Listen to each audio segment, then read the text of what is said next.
Welcome to the Techmeme Ride Home for Monday, March 21st, 2022. I'm Brian McCullough. Today, an alternative title to today's show could have been Schrodinger's Brazilian Telegram ban. I'll explain.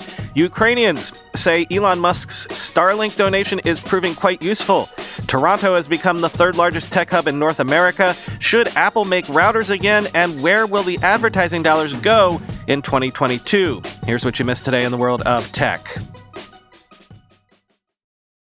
Funny, weird story over the weekend. Brazil's Supreme Court had ordered the shutdown of Telegram for not adhering to judicial orders and gave phone carriers and Apple and Google and everybody else 5 days to block the Telegram app. But that's not the weird bit. The weird bit is Telegram CEO Pavel Durov said Telegram was unresponsive to Brazil's Supreme Court because the court used the wrong email address to try to get in touch with them. He apologized profusely and asked for a ruling delay, quoting The Verge. It seems that we had an issue with emails going between our telegram.org corporate address and the Brazilian Supreme Court, Durov said, going on to explain that his company asked the court to send future takedown requests, quote, to a dedicated email address. But the court didn't do that, apparently. It kept using, quote, the old general purpose email address, and Telegram somehow missed them. And now it's getting banned unless the court takes pity. The company says it's now found those emails implying that the old address did at least work, which makes it even more bizarre that the emails somehow got missed, and is trying to remedy the situation with the court. There's a lot of political context surrounding the ban, which stems from accusations that Telegram facilitates the spread of disinformation. Brazilian authorities threatened to suspend Telegram earlier this year, saying it hadn't responded to requests to fight false election information. Telegram responded in February by removing 3 channels from U.S.-based Brazilian blogger Alan dos Santos, a supporter of Brazilian President Bolsonaro, for allegedly spreading disinformation and inciting violence. However, according to an Associated Press description of today's order, the judge said the company had been uncooperative with authorities.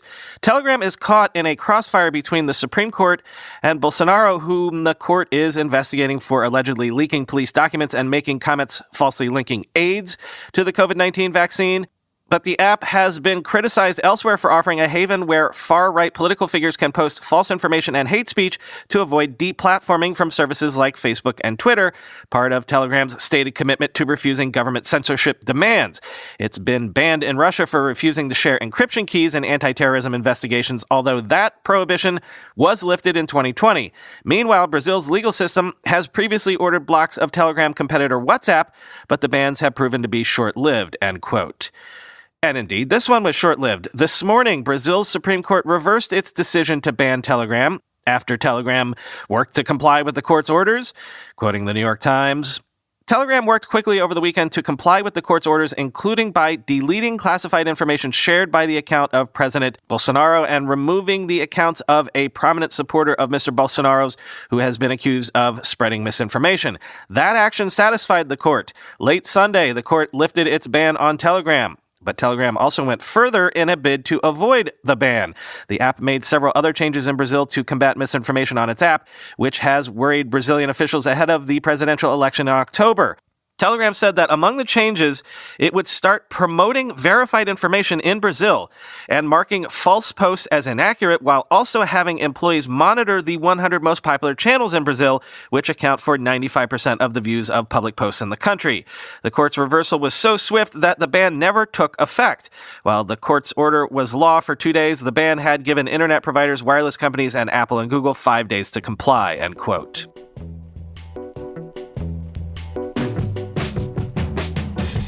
I wanted to do a quick follow-up on a story we talked about not too long ago. Mikhailo Fedorov, that minister for tech in Ukraine, who has led outreach to Western tech companies, says Starlink's quality, the Starlink internet service that has been gifted to Ukraine, is excellent, as Ukrainians use the terminals to stay online, and a source there says there are more than 5,000 terminals operating currently in the country. Quoting the Washington Post, Ukraine has already received thousands of antennas from Elon Musk's companies and European allies, which has proved, quote, very effective, Fedorov said in an interview with the Washington Post Friday. Quote, the quality of the link is excellent, Fedorov said through a translator using a Starlink connection from an undisclosed location. We are using thousands, in the area of thousands of terminals, with new shipments arriving every day, end quote. Musk responded to a request for comment on his efforts with Starlink and past efforts, telling the Post to give his regards, quote, to your puppet master Bezos. Blowing kiss emoji, end quote. Amazon founder Jeff Bezos owns the Post. Musk did not respond to a follow-up request specifically on his work with Starlink in Ukraine, end quote. Stay classy, Elon. Still, despite that, I think it is worth giving credit to Elon when it is due.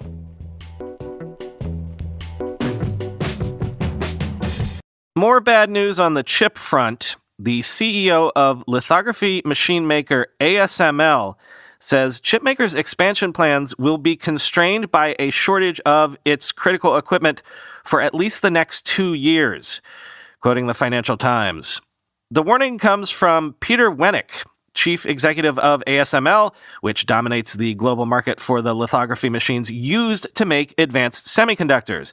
Next year and the year after, there will be shortages. Wenick said, we're going to ship more machines this year than last year and more machines next year than this year, but it will not be enough if we look at the demand curve. We really need to step up our capacity significantly more than 50%.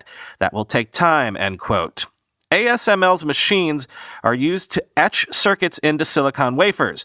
It is the single most critical company in the semiconductor supply chain, said Richard Windsor, tech analyst at Radio Free Mobile. It is the printing press of silicon chips, end quote. Wenick said ASML was assessing with its suppliers how to increase capacity. It was not yet clear the scale of investment required, he said. ASML has 700 product-related suppliers, of which 200 are deemed critical, end quote.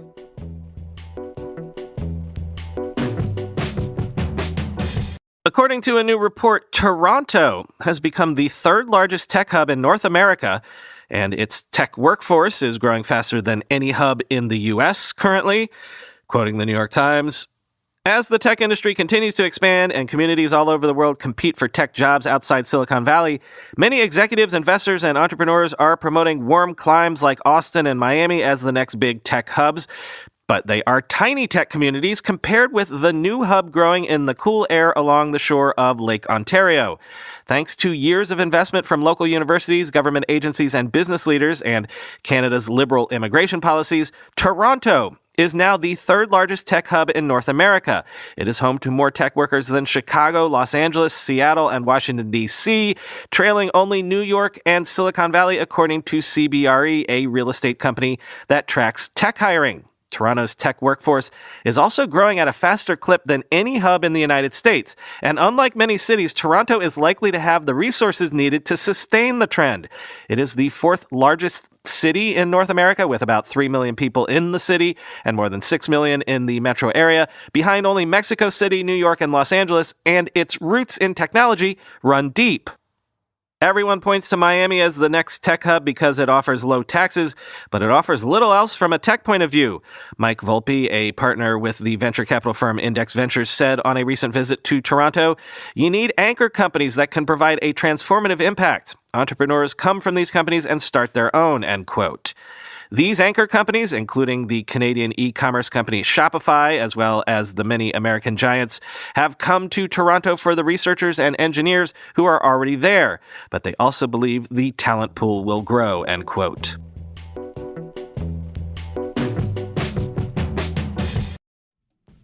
Wouldn't it be great if choosing how you feel was as easy as picking a song on your phone? Just tap a button to feel energized without any caffeine, or tap a button to feel relaxed when you're stressed. When I heard that a wearable device called HapBeat lets you change how you feel, I didn't believe it, so I had to try it myself. HapBeat works by delivering signals to give you the same sensation as caffeine, alcohol, and melatonin without any of those chemicals or side effects. Signals are like a song only your body can hear. They're made by Happy to replicate the unique magnetic signatures of popular everyday ingredients. Just by switching the signal on your phone, you can change how you feel. I love using signals to boost my energy, like drinking a cup of coffee or increase my focus when I need to crank out some work. They even have signals for getting deeper, more restful sleep. And that's how I've primarily been using Happy all this time, to get the deepest, most restful sleep I've gotten in a long time. Give Happy a try, and you're going to love it as much as I do. Order today, and you'll save 25% and get 90 days free access to all their signals. Take advantage of their 365-day guarantee today. Go to happbee.com/techmeme. That's HAPBEE.com/techmeme to save 25% on your order. happbee.com/techmeme.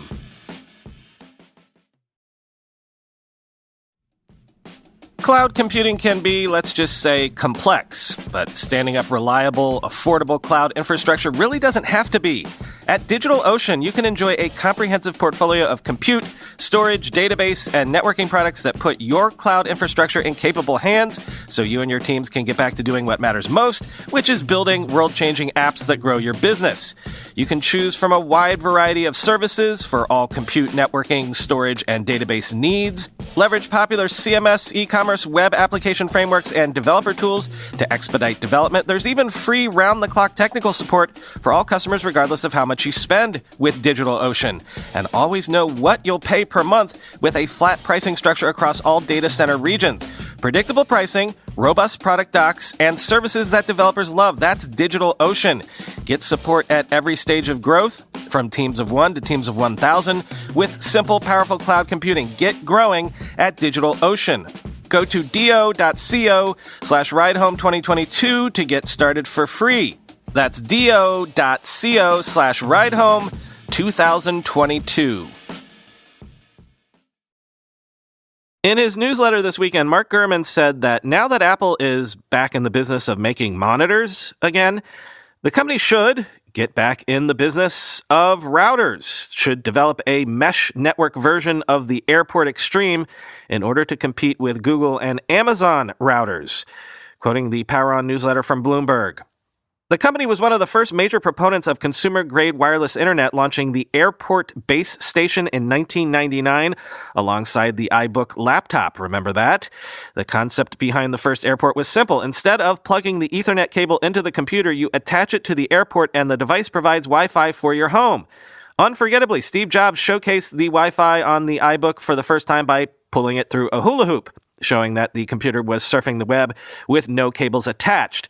Apple released additional Airport models for about 15 years. The lineup included a low-end version called the Airport Express and a high-end module named the Airport Extreme, as well as the Airport Time Capsule, which embedded a hard drive in the router for wireless Mac backups. But then in 2016, one of my first stories at Bloomberg, I broke the news that Apple had disbanded its team working on the Airport and that it planned to eventually discontinue the product. Sure enough, in 2018, Apple stopped selling its routers. A new Apple-designed mesh network system with its own software and deep device integration could be a hot seller and keep people away from rival Alphabet and Amazon products. Another suggestion, if Apple doesn't want to launch a full-blown mesh router system, turn the HomePod Mini into one. It would make sense. Apple already wants users to buy a speaker for every room, and integrating Wi-Fi into that would make it a bit more compelling. Take it from Google, which is already doing this with its latest Nest routers, end quote. Now, you might be thinking, this sort of lines up with what Chris Messina was saying at the end of the bonus episode this past weekend, though Chris would say merely getting into mesh networking is not aggressive enough. He has his conspiracy theory that is much more expansive, shall we say. Chris, in fact, reached out to Mark to make this very point, and Mark has agreed to come on our Twitter space this week to discuss. Now, you know how these things go. Scheduling-wise, it could all change, but as of right now, Gurman is booked for the Twitter space this Thursday, and thus the bonus episode this weekend, to come back on our show after about a 3-year absence.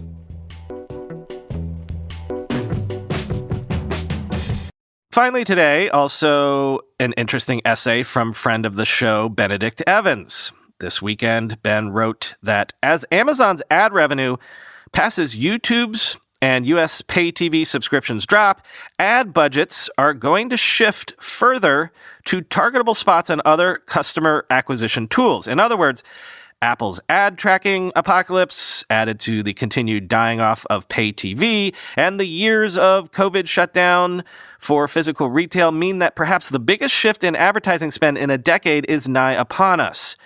Quote, About 5 years ago, a revenue line buried in the back of Amazon's accounts started to get quite big. Other revenue was over $4 billion by the end of 2017, and if you looked at the notes to the notes, you'd discover that this was primarily advertising. By 2019, this had grown to $14 billion, and I wrote about it in this newsletter, pointing out that Amazon was no longer just e-commerce and AWS and had become a bundle of lots of different businesses, many of which were probably just as profitable as AWS. However, we still didn't know exactly what primarily meant. At the end of 2021, this changed. Amazon started splitting out the ad revenue directly, telling us that this is now a $31 billion business. $31 billion is roughly the same size as Google's display business, YouTube, or the entire global newspaper industry's ad business. Meanwhile, this is only about 6.5% of Amazon's net revenue, but it has much higher margins. Google's ad business has close to 60% operating margins, excluding TAC. Amazon's ads should be higher margin, given that it's mostly leveraging the core business's existing cost base. In other words, this is found money. But even assuming the same 60%, that would be $18 billion of operating income in 2021, almost exactly the same as the $18.5 billion that Amazon reports for AWS. Given AWS's CapEx requirements, this makes it extremely likely that the ad business produces more cash flow. The difference in margin between e-commerce and advertising has become a much bigger story than Amazon. Everyone from Uber to Walmart to Instacart is pushing into merchant media and hiring at scale. Digital storefronts and apps can be ad inventory. There's no a priori reason why you can only show ads next to content. An ad in a physical store is not the same as an ad in a magazine, but apps are apps. Many of these brands, e.g. Instacart, sit far down the purchasing funnel and so can sell very specific ads directly to brands. But even if they don't, here I'm thinking of Uber, they still have all sorts of first-party data that comes with some form of privacy consent, which makes it valuable in itself. But much more valuable as we go through the cookie apocalypse and remake how online targeting is going to work. And of course, the margin differential means that ad revenue, that's a small percentage of the top line, might have a much larger impact on the bottom line, at least until everyone else tries the same. Stepping back, though, we should probably ask where all these ad budgets are coming from, and more importantly, where the growth for internet advertising will come from next. The obvious answer is television. Print is mostly already gone, but TV viewing is now finally unlocking, with U.S. paid TV subscriptions now down by over a third. In the UK, people aged 16 to 34 now watch more subscription streaming than all broadcaster content combined. Where does all that inventory go? And where does all that budget go? Clearly, some of the inventory goes away.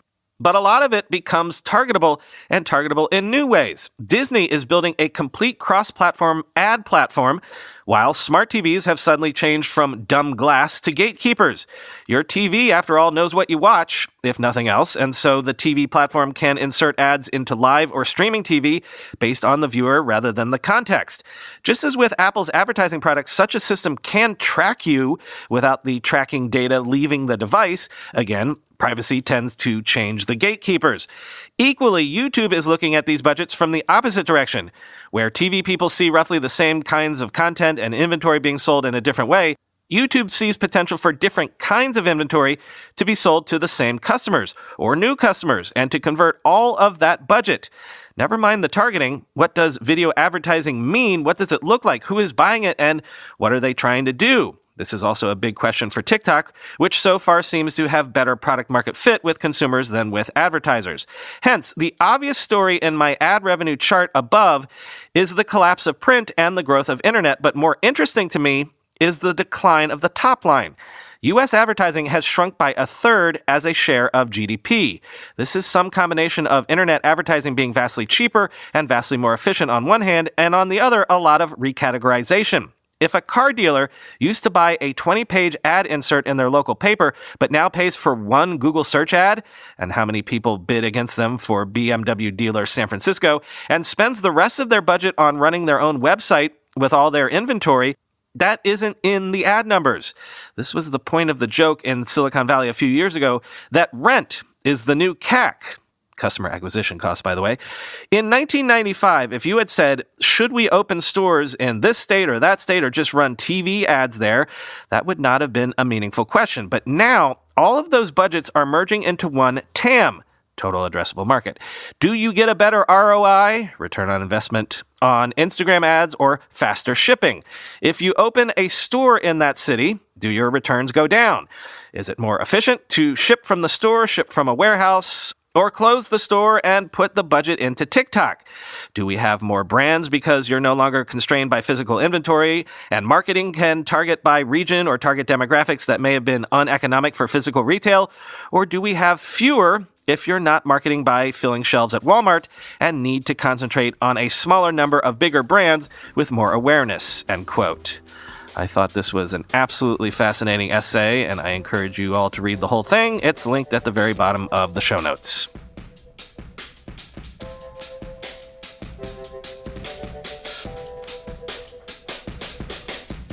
That's all for today. Talk to you tomorrow.